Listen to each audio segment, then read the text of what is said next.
Welcome back to Jazz Tamil YouTuber. உங்களுக்கு ஆன்மீகம் சம்பந்தப்பட்ட தகவல்கள் பிடிக்கும்னா நம்ம சேனலை மறக்காம சப்ஸ்கிரைப் பண்ணிக்கோங்க. இன்னைக்கு இந்த பதிவில் நம்ம பார்க்க போகிறது பௌர்ணமி சோடச கலை நேரம் பற்றி தான் பார்க்க போகிறோம். எப்போதுமே நம்ம சேனலில் அமாவாசை முடிஞ்சதுக்கு அப்புறமும் வரக்கூடிய சோடச கலை நேரம் பற்றியும் பௌர்ணமி முடிஞ்சதுக்கு அப்புறம் வரக்கூடிய சோடச கலை நேரம் பற்றியும் தொடர்ந்து நான் பதிவுகள் கொடுத்துட்ருக்கேன். அந்த வரிசையில் இன்றைய தினம் ஆனி மாதத்தில் வரக்கூடிய பௌர்ணமி சோடச கலை நேரம் பற்றி தான் பார்க்க போகிறோம். நான் ஏற்கனவே நம்ம சேனலில் நிறைய வாட்டி சோடச கலைனா என்ன, சோடச கலை நேரம் எப்படி உருவானுச்சு, அந்த நேரத்தில் எப்படி வழிபாடு பண்ணணும் அப்படிங்கிறத பற்றி சொல்லியிருக்கேன். ஆனால் இன்னுமே நிறைய பேருக்கு சோடச கலைனா என்ன, அந்த நேரத்தில் நம்ம என்ன பண்ணணும் அப்படிங்கிறத பற்றி தெரியறது கிடையாது. அவங்களுக்காக தான் இன்னைக்கும் இந்த பதிவுலையுமே நான் சொல்லியிருக்கேன். ஒருவேளை உங்களுக்கு சோடச கலைனா என்ன அப்படிங்கிறத பற்றி தெரியாதுன்னா தொடர்ந்து இந்த பதிவை பாருங்க. அதுக்கு முன்னாடி உங்களுக்கு ஆன்மீகம் சம்பந்தப்பட்ட தகவல்கள் பிடிக்கும் அப்படின்னா நம்ம சேனலை சப்ஸ்கிரைப் பண்ணிட்டு பார்க்கறதுக்கு கொஞ்சம் கன்சிடர் பண்ணுங்க. இப்போ வாங்க நம்ம வீடியோக்குள்ளார போகலாம். நம்ம நினைச்சது நிறைவேறணும் அப்படின்னா ஒரு ரகசிய நேரம் இருக்கு. அந்த நேரம் தான் இந்த சோடசக்கலை நேரம். இது பாத்தீங்கன்னா மாசத்துல ஒரு முறை இல்ல 2 முறை கூட வரும். அகத்திய முனிவர் பாடல் மூலமா இந்த உலகத்துக்கு சொல்லப்பட்டதுதான் இந்த சோடச கலை. இந்த சோடச கலைனா என்ன, இந்த நேரம் எப்ப வருது, எப்படி வருது அப்படிங்கறத இப்ப நம்ம தொடர்ந்து பார்க்கலாம். வளர்பிறை பிரதமையிலேருந்து பௌர்ணமி வரைக்கும் பாத்தீங்கன்னா 15 திதிகள். தேய்பிறை பிரதமையிலேருந்து அமாவாசை வரைக்கும் பாத்தீங்கன்னா 15 திதிகள். திதிகள் அப்படின்னா கலைகள் அப்படிங்கிற அர்த்தம் உண்டு. ஆனா இந்த 15 இல்லாம 16ஆவதா ஒரு கலை இருக்கு. அந்த கலை தான் சோடச கலை அப்படின்னு சொல்லப்படுது. பிரம்மா, விஷ்ணு, சிவன் இவங்க 3 பேரும் ஒன்னா சேர்ந்த அம்சம் தான் இந்த திருமூர்த்தி. இந்த சோடச கலைய அருளினதுமே பாத்தீங்கன்னா திருமூர்த்தி தான். அப்பேற்பட்ட திருமூர்த்தியுடைய அருள் பாத்தீங்கன்னா 5 நொடிகள் மட்டும்தான் நமக்கு கிடைக்கும். 5 நொடிகள் அப்படிங்கிறது பாத்தீங்கன்னா 5 சொடக்கு போடக்கூடிய நேரம் தான். அந்த 5 சொடக்கு போடக்கூடிய நேரம் மட்டும்தான் திருமூர்த்தியோட அருள் இந்த உலகத்துல இருக்கக்கூடிய எல்லா இடத்துலயுமே பரவி இருக்கும் அப்படின்னு சொல்லப்படுது. சோடசக்கலை பாத்தீங்கன்னா சித்தர்களாலும் முனிவர்களாலும் அறியப்பட்டு அவங்களுடைய குண்டலினி சக்தியை அதிகரிக்கிறதுக்காக பயன்படுத்திக்கிட்டாங்க.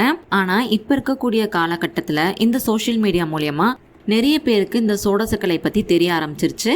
இன்னுமே ஒரு சில பேருக்கு தெரியறது இல்ல. அவங்களுக்காக தான் இன்னைக்குமே இந்த பதிவுல நான் சொன்னேன். இப்போ நம்ம இந்த பௌர்ணமி சோடசக்கலை நேரம் எப்போ ஆரம்பிச்சு எப்போ முடியுது அப்படிங்கிறத பற்றி பார்க்கலாமா?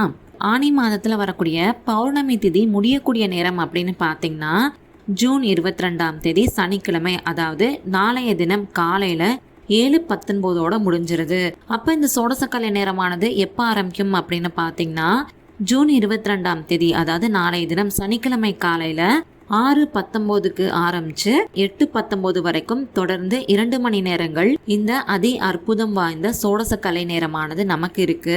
இந்த 2 மணி நேரத்துல பாத்தீங்கன்னா ஏதாவது ஒரு 5 சொடக்கு போடக்கூடிய நேரத்துல மட்டும்தான் திருமூர்த்தியோட அருள் எல்லா இடத்துலயுமே இருக்கும். அது மட்டும் இல்லாம இந்த பூமியில இருக்கக்கூடிய மனிதர்கள் உட்பட எல்லா உயிரினங்களுமே அந்த 5 நொடிகள் ஒரு சூட்சமத்துல தான் இருப்போம். அந்த நேரத்துல நம்ம மனசுல எதை நினைச்சுக்கிட்டு தியானம் செய்யறோமோ அது கண்டிப்பா நிச்சயமா நடக்கும். ஆனா நமக்கு இருக்கக்கூடிய எல்லா வேண்டுதல்களையும் ஒரே நேரத்துல சொல்லி கண்டிப்பா வழிபாடு பண்ணக்கூடாது. நமக்கு இருக்கக்கூடிய ஏதாவது ஒரு பிரச்சனை, அது எது வேணாலும் இருக்கலாம். கடன் சம்பந்தப்பட்ட பிரச்சனை, ஆரோக்கியம் சம்பந்தப்பட்ட பிரச்சனை. ஒரு சில பேர் நல்லா படிக்கணும் அப்படின்னு நினைப்பாங்க. இன்னும் சில பேருக்கு திருமணம் ஆகணும் அப்படின்னு நினைப்பாங்க. என்ன மாதிரியான பிரச்சனை வேணாலும் இருக்கலாம். அதுல ஏதாவது ஒண்ணு எடுத்துக்கோங்க.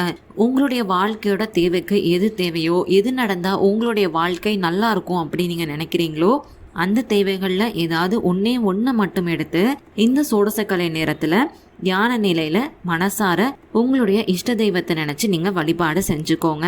முக்கியமான விஷயம் என்னன்னு பாத்தீங்கன்னா ஏதாவது ஒரே ஒரு வேண்டுதலை மட்டும்தான் வைக்கணும். எல்லா வேண்டுதல்களையும் இந்த நேரத்துல நம்ம கண்டிப்பா வைக்க கூடாது.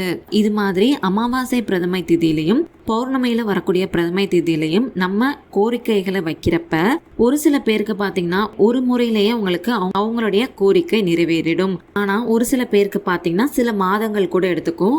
அதுக்கு காரணம் உங்களுடைய மன வலிமை தான். நீங்க எந்த அளவுக்கு மன வலிமையோட முழு நம்பிக்கையோட இந்த வேண்டுதலை வைக்கிறீங்களோ அந்த அளவுக்கு கண்டிப்பா உங்களுடைய வேண்டுதல்கள் நிறைவேறும். இப்ப இந்த சோடசக்கலை வழிபாடை நம்ம வீட்டுல எப்படி பண்ணலாம் அப்படிங்கறத பத்தி பார்க்கலாமா?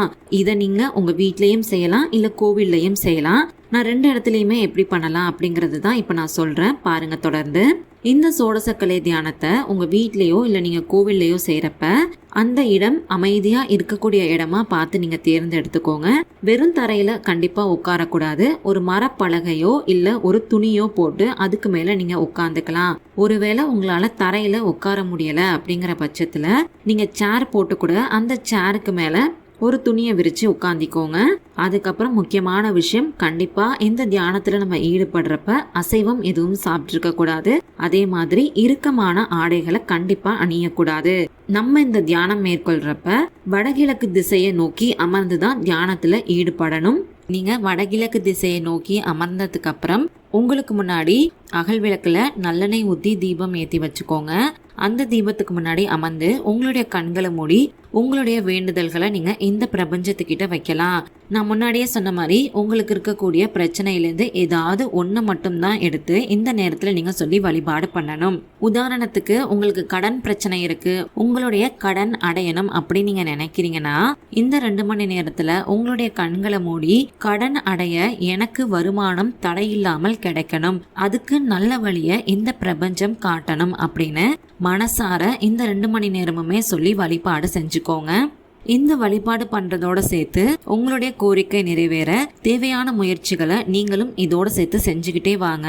இதை நீங்க பண்றப்ப உங்களுடைய கோரிக்கை கண்டிப்பா நிறைவேறும். ஆனா முக்கியமான விஷயம் என்ன அப்படின்னு பாத்தீங்கன்னா, இந்த சோடசக்கலை நேரத்துல நம்ம வேண்டுதல் வைக்கிறப்ப நேர்மறையா இருக்கணும். அதே மாதிரி நம்ம வைக்கக்கூடிய வேண்டுதலால மற்றவங்களுக்கு எந்த பாதிப்பும் வரக்கூடாது. யாரையும் கெடுக்கக்கூடிய முயற்சியிலையோ யாருக்கும் எந்த ஒரு கெடுதலை நடக்கிற மாதிரியோ நம்ம வேண்டுதல் கண்டிப்பா வைக்கக்கூடாது. அது மாதிரி நம்ம வேண்டுதல் வைக்கிறப்ப கண்டிப்பா அது நிறைவேறாது அப்படிங்கிறதையும் நம்ம கவனத்துல வச்சுக்கணும். இந்த சோடசக்கலை நேரத்துல நம்ம எந்த ஒரு எதிர்மறையான வார்த்தைகளையும் கண்டிப்பா உச்சரிக்க கூடாது. அதாவது உதாரணத்துக்கு பாத்தீங்கன்னா, எனக்கு கஷ்டம் வந்துடுமோ, எனக்கு கடன் வந்துடுமோ, எனக்கு திருமணமே ஆகாதோ, நான் சந்தோஷமா இருக்கவே முடியாதோ அப்படின்னு உங்களுடைய மனசுல ஒரு துளி அளவு கூட எதிர்மறையான எண்ணமுமே ஏற்படக்கூடாது. இதோடைய சேர்த்து உங்களுடைய இஷ்ட தெய்வத்துடைய நாமத்தையோ இல்ல உங்களுடைய குலதெய்வத்துடைய நாமத்தையோ நீங்க சொல்லி வழிபாடு செஞ்சுக்கோங்க. உங்களால தொடர்ந்து 2 மணி நேரங்களுமே இந்த சோடசக்கலை தியானத்தை மேற்கொள்ள முடியும் அப்படிங்கிற பட்சத்துல தொடர்ந்து 2 மணி நேரங்களுமே தியானத்தை மேற்கொள்ளுங்க. இல்ல உங்களால அவ்வளோ நேரம் அமர முடியாது அப்படிங்கிற பட்சத்துல உங்களால எவ்வளவு நேரம் கண்களை மூடி தியான நிலையில இருக்க முடியுமோ அவ்வளோ நேரம் கூட நீங்க இந்த தியானத்தை நீங்க மேற்கொண்டு பாருங்க. கண்டிப்பா ஒரு நல்ல பலனை உங்களால பெற முடியும். அந்த அளவுக்கு ஒரு சக்தி வாய்ந்த நாள் தான் நாளைய தினம் வரக்கூடிய சக்தி வாய்ந்த நேரம் தான் இந்த சோடசக்கலை நேரம். எல்லாருமே நாளைய தினம் இந்த சோடசக்கலை நேரத்தை பயன்படுத்தி நல்ல பலன்களை பெற பாருங்க. உங்களுக்கு இந்த பதிவு பயனுள்ளதா இருந்துச்சு அப்படின்னு நீங்க நினைச்சீங்கன்னா மறக்காம இந்த வீடியோவை லைக் பண்ணி ஷேர் பண்ணி கமெண்ட் பண்ணுங்க. அது மட்டும் இல்லாம உங்களுக்கு ஆன்மீகம் சம்பந்தப்பட்ட வேற எந்த மாதிரியான பதிவுகள் வேணும் அப்படின்னு நினைக்கிறீங்களோ நம்ம சேனலோட மெயில் ஐடியிலயோ இல்ல கீழே இருக்க கமெண்ட் பாக்ஸ்ல கூட எனக்கு தெரியப்படுத்துங்க.